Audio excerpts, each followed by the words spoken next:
in Plain Sight with Jan Broberg. And this docu-series it has a lot of it's like an emotional roller coaster looking at this.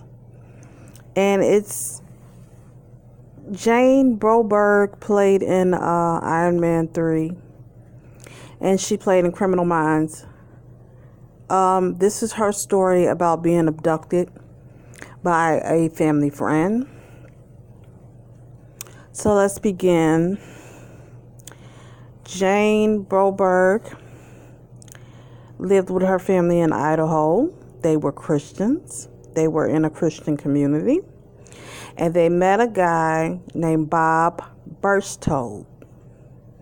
Bob was a friendly guy. He was a Christian as well in the community. He had a wife, and he was very fond of children. Well, he made friends with the Broberg family, Jane's family, and he singled her out. He isolated her. He always would take her places. Asked the family, asked the mom, could he take her here, take her there, and take her out for ice cream, things of that nature. Well, he asked to build a wall in Jane's room with her and her sister so he could be around. And in those times, he would be sexually molesting Jane.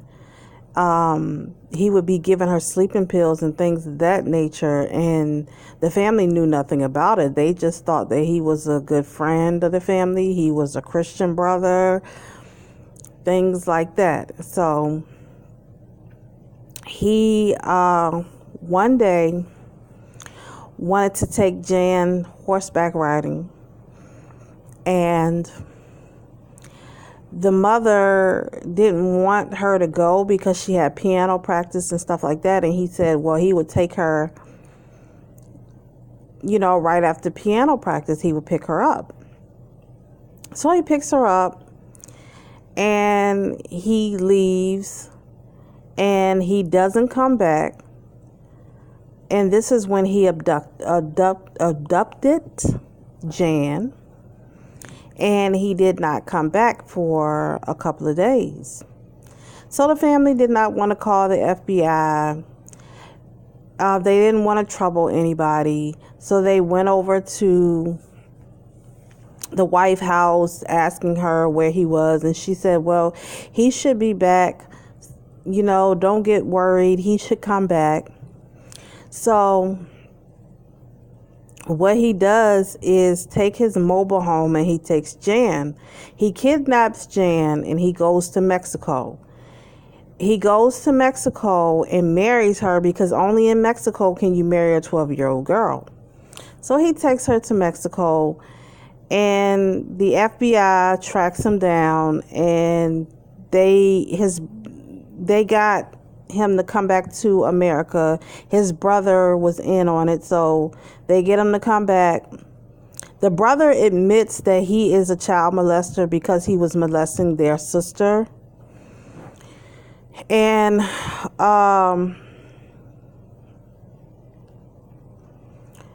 Bob Birchtold was molested himself when he was younger by the help that was helping his family with taking care of himself and his family. His stepfather had hired help, and the help was molesting him. So, he takes this child to Mexico. He gets married, get a marriage certificate, because in Mexico you can do that. So the FBI tracks him down.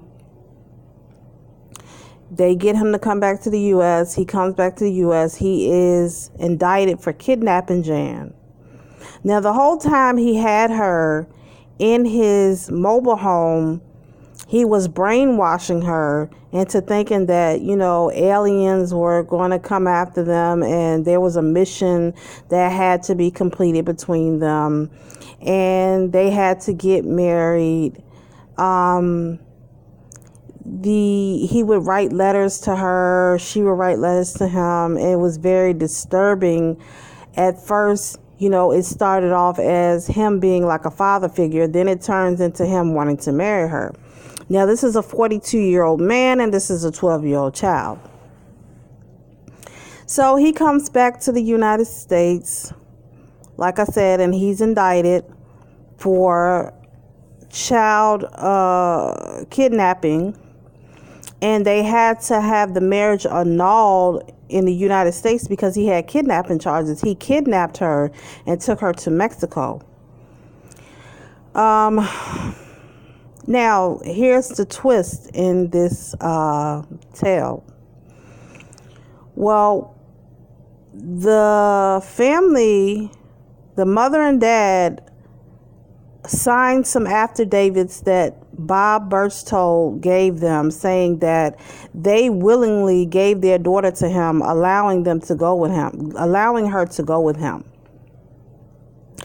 And if they didn't sign the affidavits and drop the charges, they would tell about the sexual intercourse that the mother and father had with Bob Berchtold. Bob Berchtold one day got the dad to jack him off in the car, and that's a homosexual act. He also had sex with the mother and was seducing her. So after that, they dropped the charges because the family was so embarrassed to what they had done, the mom and dad had done. The mom and dad had both had sex with this man. And they were just so embarrassed that the charges got dropped.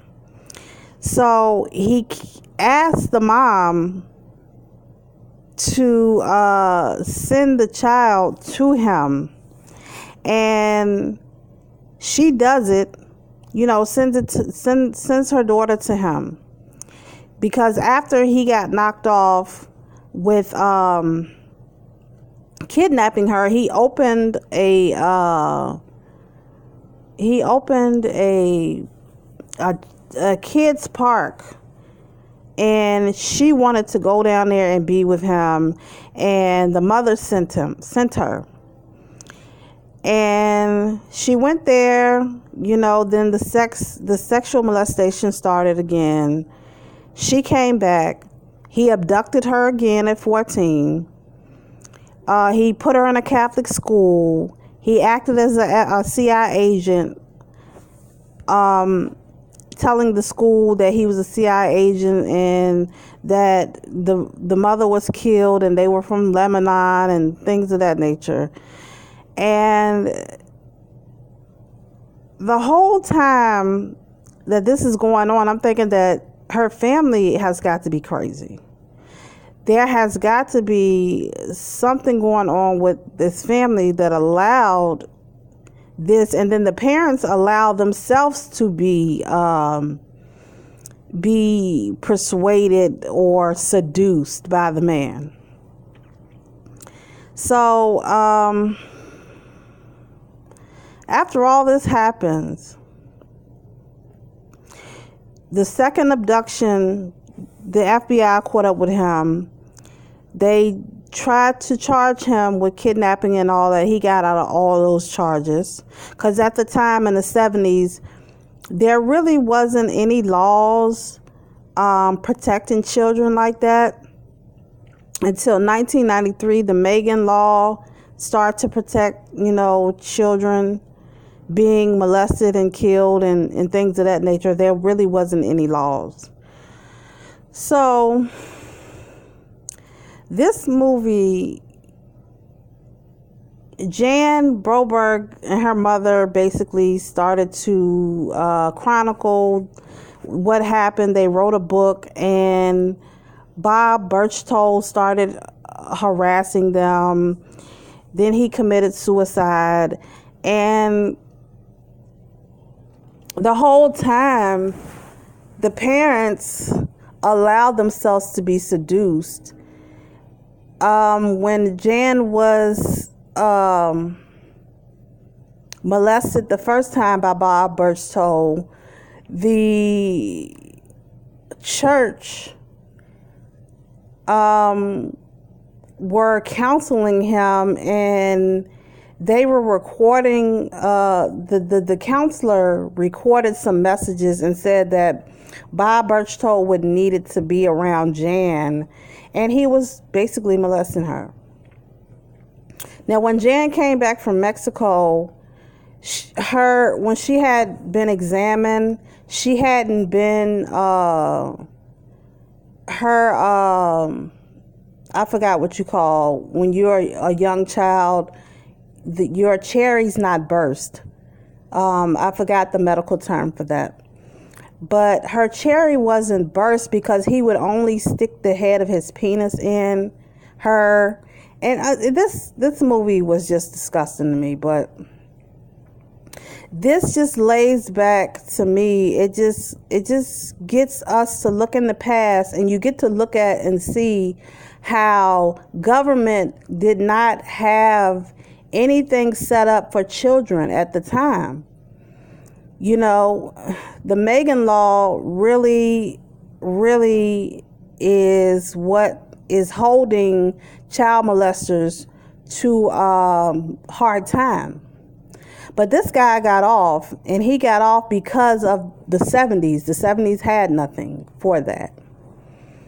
And I suggest you take a look at this movie. I don't want to give too much of the movie up and give you too many spoilers, but when I look at the mother and the father were going to get a divorce, and he got in between them. He was telling the wife that the husband was a homosexual, and he wanted the wife to leave him and come with him. I mean, this man was sick, and he played on this family, but it just makes me look at what religion really did to this family. Did it make this family so docile that the devil can come in your home and do anything with you, and you just that blinded by a kind person, and you allow your children to get harmed? But they had to go through this, they had to live it, and they got a documentary on it. So if you've seen Abducted in Plain Sight, tell me what you think about it. And if you haven't seen it, check it out on Netflix.